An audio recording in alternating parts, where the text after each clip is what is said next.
Alright, this is the running through portal effect. What we're going to be making is basically your actor running straight through the wall or portal. This is a pretty basic After Effects thing and probably one of the easier things to do in After Effects. This is what it looks like.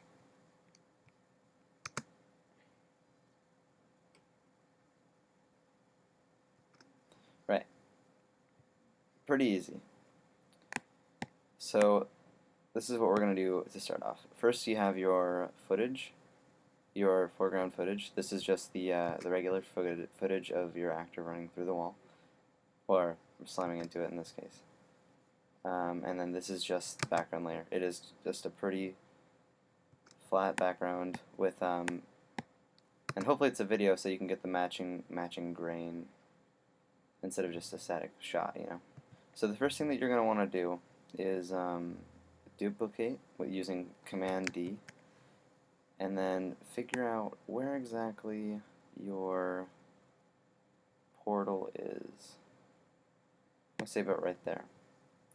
Alright, and then what you're going to do is you're going to go to Edit, Split Layer, and then you can just delete the first half, and then right click, go to Time and Freeze Frame.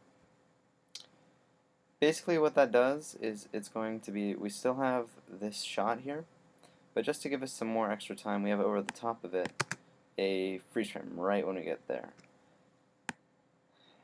Then what we're going to do is we're going to go right here, and you're going to use the pen tool by either pressing this button or just clicking the G key, and you're going to create a mask around your actor. Now I'm doing it pretty quickly, but honestly it's always best to be more precise. I've almost always had issues with being too quick. And I started going around the shadows there, but actually what you want to do is you want to hug your character quite a bit, because you can always fade the shadows out later, or fade them in later. Once we get this all taken care of.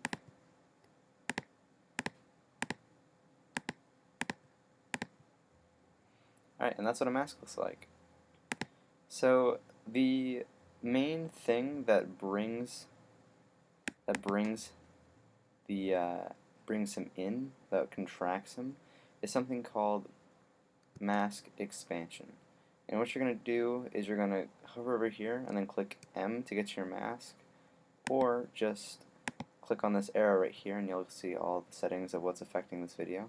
And you'll have mask path, mask feather, mask opacity, and mask expansion. You can feather the mask a little bit so that it's not so obvious that it's not really a part of the scene. I always do 1 or 2. I'm just going to do 2 in this case. And then you can have either the mask expand or contract. But what we're going to do is we're going to have this at 0 and set a timer right here, and then a timer over here that's just it getting rid of it. And we'll see how that looks like just from that. Alright, so the reason why that didn't work was because you still have, even though that this top layer has been faded out, you still have this layer being seen over it. So now what we need to do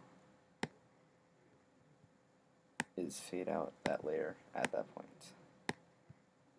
So you can just zoom all the way in, and then you can press T for opacity, or once again you can go over here, and then it'll be under transform opacity.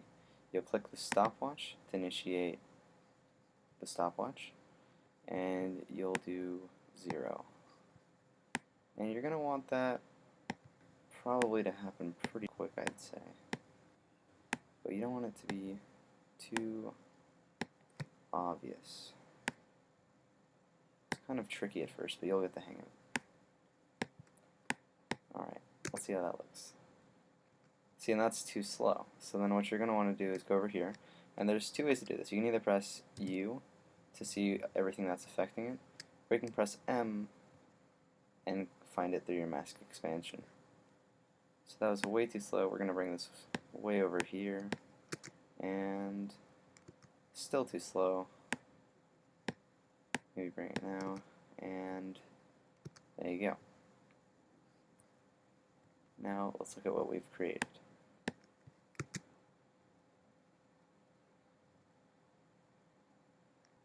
Alright, and that is how your actor goes through a portal. Add in a couple sound effects, and it'll look like this.